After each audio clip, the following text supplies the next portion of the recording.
Hello and welcome to Talk Truth. My name is Corey Huntsberger. I've got my father, Alan Huntsberger, in the studio, and we're giving away a free booklet called The Living Stone, A Journey of Transformation. It's yours absolutely free. All you got to do is request it. You can go to our website, gotalktruth.com, click on resources.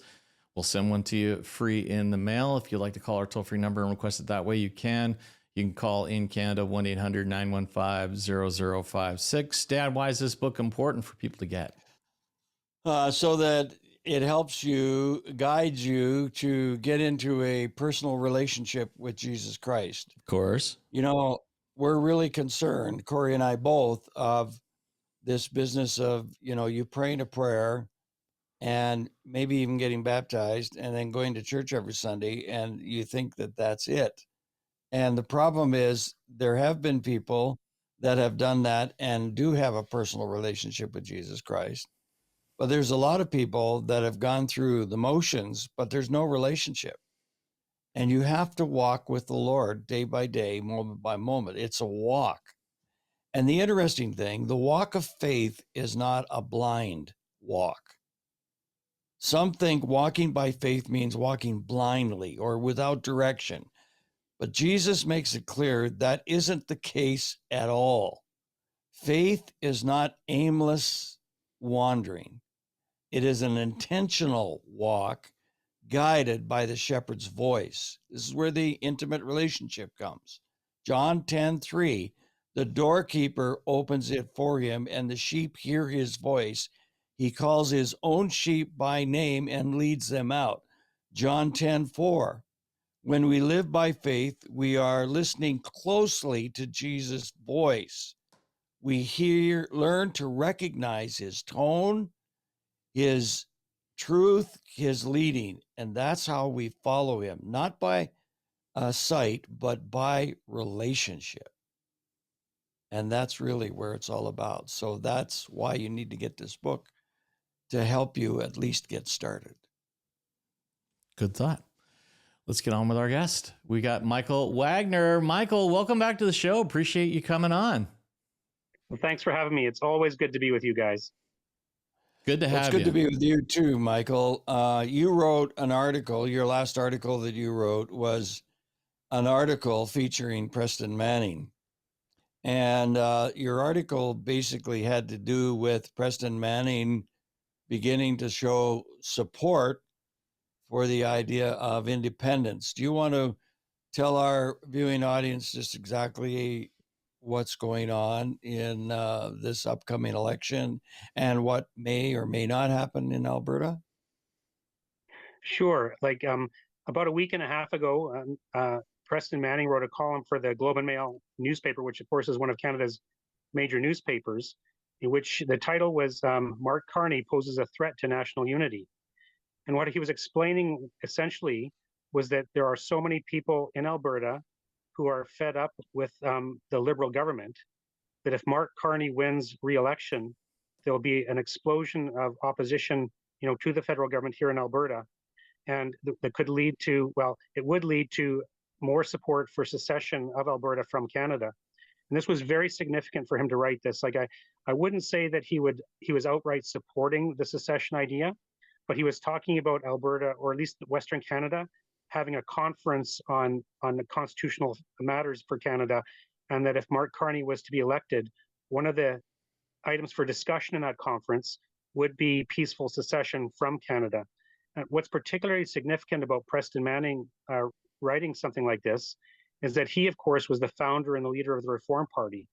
And as he stated, around the time the Reform Party was created, or shortly thereafter, one of his purposes in creating the Reform Party was to absorb the energy of the separatist movement in the West and put it into a direction that would help to build Canada rather than to pull the West out of Canada. Because, of course, the motto of the Reform Party was "the West wants in." Of course, the background to the Reform Party was Pierre Trudeau's government in the 1970s and early 80s had taken strong actions against Alberta's oil industry and created support for independence in Alberta to some degree. Then he was replaced, essentially, he was replaced by John Turner, but shortly thereafter, Brian Mulroney became prime minister. And Brian Mulroney was supposed to be a prime minister that would be good for the West, because the West had voted heavily in favor of Brian Mulroney. But in 1986, Canada had recently bought the CF-18 fighter jets, and the government had to decide which city would maintain those fighter jets. There was two cities in competition for that, Winnipeg and Montreal, and the government held a competition based on a particular criteria to determine which city would be best. And Winnipeg won the contract based on the government's criteria, but Mulroney awarded the contract to Montreal. So that created a very big uproar in Western Canada about how we were being mistreated by the federal government. And between those, between the background with Trudeau and then what Mulroney did with the CF-18 fighter contract, that led to the creation of the Reform Party, because people in Western Canada were fed up with the fact that we were not being properly represented in the federal government. So the Reform Party's idea was the West wants in. Western Canada needs a voice in the national government. And that was the proposal. There was different aspects to that, but one of the biggest aspects was the idea of reforming Canada's Senate. Like, our Senate is still appointed even today, in 2025, our senators are not elected by the people, they're appointed by the Prime Minister. But the idea of a Triple E Senate that the Reform Party was pushing for would be the Triple E, one of the E's would be elected, our senators would be elected. One of the E's was equal. We'd have equal number of senators from each province. We'd have equal representation that way. And the third E was effective powers. The Senate would have effective powers to, prevent something from the House of Commons hurting the provinces, especially the Western provinces. So this was a very reasonable proposal. This would have brought a national voice for the West into, the federal government, the national government. But of course, it was never achieved. Even though, but the whole idea was the Reform Party wanted a Western voice in the national government, and I think that's what Westerners really want. I think even today, if that was the option, I think Westerners would choose that option. But it has been rejected, by Central Canada or by the federal government generally. So the Senate is not about to be reformed anytime soon, and we're not about to get a Triple E Senate. So that very effective reform of our system, is not an option. And so we're running out of options. We've essentially run out of options, in my view. And so if Mark Carney is reelected, we'll have this Liberal government will be in power for at least another 4 years. And we've already had more than 9 years of Liberal government, which has been very unfavorable to Alberta. And so people are frustrated out here. After that period of time with unfavorable policies, to get that government reelected will be very, very frustrating. And so Preston Manning's column was expressing that frustration. He has sensed that. And this is really significant because Preston Manning, as I said, has historically been opposed to Western secession or Alberta secession. As recently as 2020, he was still writing articles against it. And so now for him to kind of raise the specter, like I said, I wouldn't say he was outright supporting it, but he was certainly bringing it up as a legitimate option if Mark Carney is elected. And so this is a very significant article from someone who probably has a better sense of the pulse of Western Canada than anybody else, in a political sense. And so because he's so prominent and had written this column, the column itself received a lot of media attention, and a negative attention, really, because, the mainstream media does not like someone with this prominence bringing an issue like Western secession, into common discussion. So he got some interviews that weren't very favorable. They were I heard a CBC interview of Preston Manning, which was really pushing on him, but he gave a good account of himself. He was saying, the purpose of his column was to inform people in Eastern Canada what's going on in the West.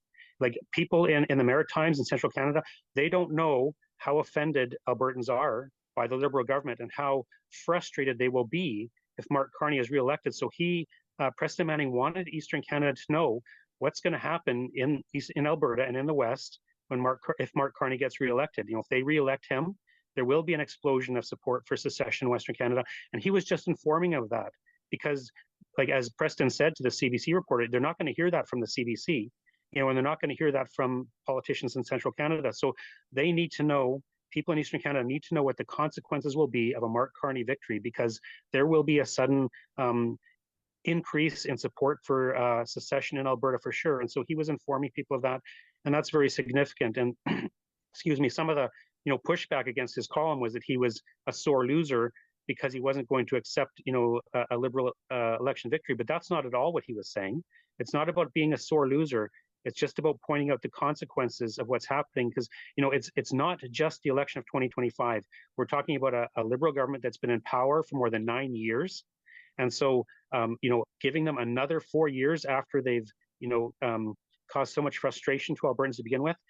That's why this election is significant for Albertans. It's not just another election, selecting another federal government, but it would be a continuation of a Liberal government that has been very hostile to Alberta and Western Canada. And that's why it would be so significant in terms of the pushback that would come about if Mark Carney wins re-election. So I think that's kind of just a bit of a background and explanation as to this Preston Manning column and why it's so significant.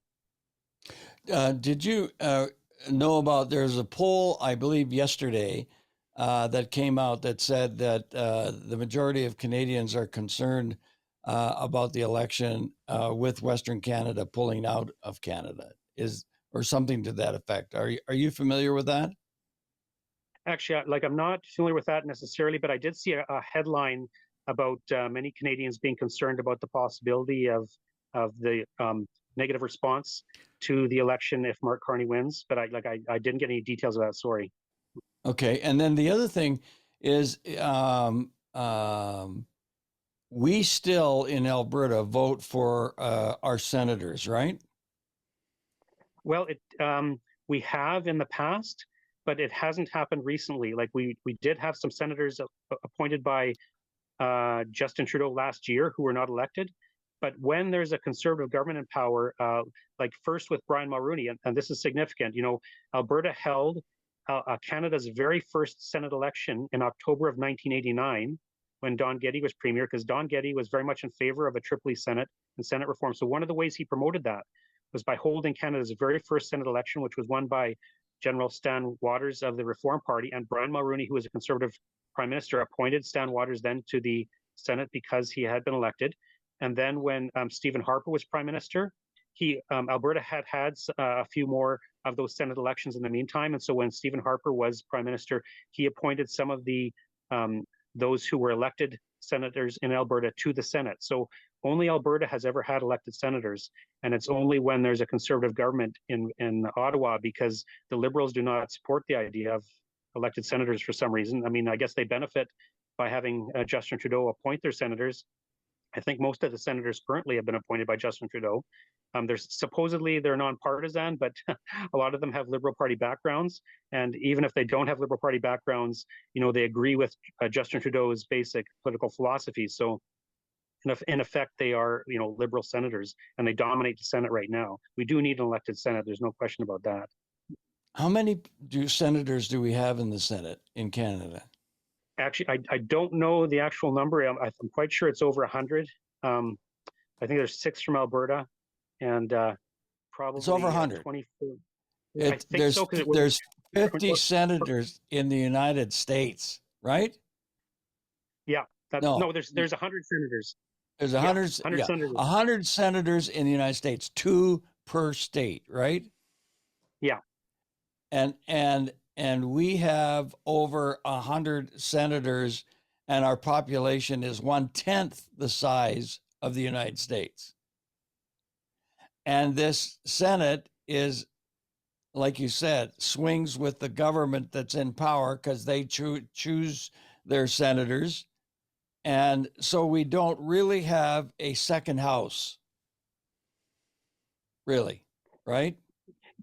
Well, yeah, certainly not like the United States. Like you say, for the most part, the Senate goes along with the government in power. Every once in a while, it'll resist what the government is doing. In fact, like one of the best examples, or one of the most significant examples of that, was in the early 90s, the Brian Mulroney government actually brought in a bill to restrict abortion, because in 1988, the Morgentaler Supreme Court decision struck down all of Canada's restrictions on abortion, and Brian Mulroney was in power. So he did bring in a bill that would put some restrictions, back on abortion, like not make it illegal across the board, but bring in some restrictions. And it was passed in the House of Commons, and it was defeated in the Senate on a tie vote. And I think that was early in 1991. So that was a very significant piece of legislation that was defeated in the Senate. So it does happen from time to time, but it's not the norm. That's for sure. You're talking a decade away, Michael. That's a decade ago. A long time ago. So we have an ineffective Senate, basically, and we don't really have equal representation in this country. and therefore there is no way that Alberta will ever get its fair shot in the government of Canada. It will not happen. We've had Western prime ministers, and we still haven't got a fair shake in the government of Canada. So we know beyond a shadow of a doubt that Canada is not interested in what we think out here in the West, and doesn't care because they have more votes, and so it will go the way they think in Ontario or Quebec or whatever. They think what they think, and the only source that we have is to, as you say, what is it, secession or sovereignty or become independent. That's the only avenue we have left in this country. Is that correct? That's definitely what I've been saying in my writing and my speaking recently, because, you know, in the past with the Reform Party, that was a great idea. Like what Preston Manning did with the Reform Party, that was the right thing for the time. Because, like I say, Westerners and Albertans in particular, too, would much rather stay within Canada. And so we have spent decades, trying to bring reforms about so that our voice could be heard in the national government. That's what the Reform Party was all about. And that's what the Tripoli Senate movement was all about. And as you mentioned, we've had Western prime ministers, and Stephen Harper is the most prominent one. And Stephen Harper had, been played an important role in the Reform Party itself. So he knew the West's position, and I think he's genuinely wanted to help the West while he was prime minister. But every prime minister, has to. The only way a prime minister can stay in power is by keeping support in Ontario and Quebec. And so Stephen Harper himself had to focus his efforts on maintaining support in Ontario and Quebec, because if he loses support there, he loses his job. He's no longer prime minister. So even though I think he really wanted to do what was best for the West, and that was shown by his efforts to reform the Senate, like before in 2014, there was a Supreme Court decision that kind of put an end to Senate reform efforts. But up until that time, Stephen Harper had introduced several bills, into Parliament to try and make changes to the Senate so that we could have an elected Senate and improve the Senate that way for the benefit of the West. So he did try, but he was thwarted by the system. Like you're saying, the system is set up to because the major population centers are in Ontario and Quebec. From a democratic perspective, they rightfully have more power because they have the population there. But there would be ways of reforming our system, like the Tripoli Senate, so that they wouldn't dominate everything, so that voices in other regions of Canada, like Alberta, could have our voices heard if we reformed the Senate. But it's not that way now. And so, we tried with Reform Party, we tried with Senate reform. There were other ideas as well. But because over the years, all of these efforts to reform Canada have not come to fruition because of opposition from Central Canada, it leads me to conclude that our only option left is an independence referendum. If we have an independence referendum and Albertans vote in favor of that, it doesn't guarantee that we become an independent country. It guarantees that the federal government has to negotiate with us over that. And the federal government at that time would have an opportunity to make changes to the country that would make Albertans feel comfortable and want to remain in Canada, if you know what I mean. Like, just because we vote in favor of independence, we don't like the next day become an independent country. It would take a period of time of negotiating with the federal government, because there's so much, we're so intertwined with them right now. And we could end up becoming independent as a result of that referendum. But I think that I'm quite certain that the federal government would have an incentive to try and keep Alberta in Canada by reforming the system. It just makes sense that they would rather make changes to keep Alberta in than to just let us go quickly without kind of significant negotiations of change. But again, that independence referendum is kind of our final option. It's our final way to get leverage to improve our situation within Canada or become independent. So that's certainly my conclusion. That's all we have left after all the other things we've tried over so many decades. Yeah. I don't know, Michael. It's one of these things that scares me, because I know there's a lot of Canadians moving down to the U.S., and there's even a lot of Canadians that are moving to Mexico. Believe it or not, and people are just saying, "I'm getting out of here." And our verse that we have in this program is the earth and everything in it, the world and its inhabitants belong to the Lord, for he lays its foundation on the seas and establishes on the rivers. Psalms 24, 1 and 2. And that is so important to understand. God is in control. But the problem with that, is we can have all the, and I'm not trying to diminish prayer, okay? But we can have all the prayer meetings in the world. But somebody's got to put feet on that prayer. Somebody's got to put hands and feet on that. God works through us as individuals. And there are going to be people that are going to have to stand up and assume a position and a responsibility and carry this through, knowing that they'll be attacked by the mainstream media. But somebody's going to have, that vision and that fortitude to carry it through, don't you think? Absolutely. Like leadership is a crucial aspect of this. But actually, if I can just touch on something you're referring to already, like in terms of the importance of God in all this, our fundamental problem in Canada and in Alberta is that we've turned away from God. Like that's the fundamental thing. And all of the institutional reforms we could possibly conceive of will actually not benefit us if we keep turning away from God. We could change the political system. We could become independent. Like if Alberta becomes independent and continues to turn away from God, that will not really get us forward at all. Because ultimately, we need to turn to God. Our country needs to turn back to God. And if we turn away from God, we cannot expect His blessings, regardless of any political arrangement we have. And so that has to be the fundamental thing. It's good that you brought that up, that we can recognize that. I mean, we still need to work on these things. We're in a political system, and we have to work within the system that we have. But the mechanisms that are provided to us through democratic politics cannot rescue us from from our country turning away from God, from people turning away from God. Amen. Well, I appreciate you, Michael. I love that this is where you're at. You've been here since you were a teenager, man. So this is a dream for you come true. You've been waiting for this to happen forever, and I feel like Canadians are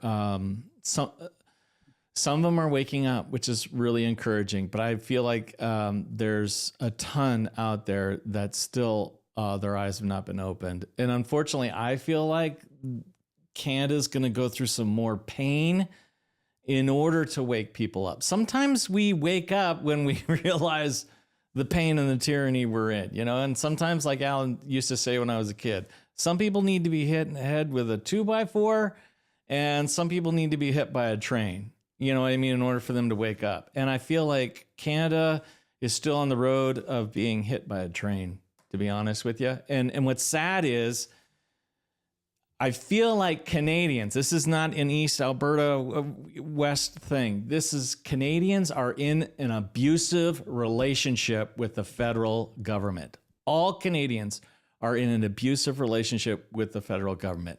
Physical abuse, mental abuse, verbal abuse, everything they've ever said about us, all the mind tricks that they put on us, if you really look at it, we are in an abusive relationship and we have to get out. When you tell someone who's been in an abusive relationship, you got to get out, they don't know how. How are we going to separate ourselves from this federal government and the system that we're under? What am I going to live? Who's going to pay the bills? All this kind of stuff. It's the exact same excuses that a spouse says in an abusal relationship. Everything. Oh, no, they're really a good guy. They're just angry right now. Oh, he didn't mean to lock me down or to hit me with a baton or run me over with a horse or lock down my accounts and freeze my accounts. Oh, he's such a nice guy. And when he's in trouble, when the neighbor comes to save you, because the neighbor, America, sees that you're in an abusive relationship, what do? We go, no, it's okay, and the abusal spouse says, no, we're a team, right? We're a team. No, we're good. We're Team Canada. We are in an abusive relationship, and we have to get out. And unfortunately, I think it's going to get a little worse before it gets better, but I give hope. God wins. he hears our prayers, he hears our cries. You know, when you say that Mark Carney's going to get reelected, that just drives me crazy because it's like, I can't even believe a guy no one even knows about was elected. And now we're talking about reelection. Just insane in the membrane. But I agree with you, Michael. I think there's, like I said, like you said, we've said this on the show before, we're going to have to go through a little more pain to finally get that freedom that we're all looking for. Yeah, well, like the election hasn't been held yet, so there's still the possibility Carney won't get elected. It's just that that's a trend. But I do want to comment on something like you just said about how, you know, Canadians need more pain to wake up. Alberta's premier, Bible Bill Aberhart, used to say, if you haven't suffered enough, it's your God-given right to suffer some more.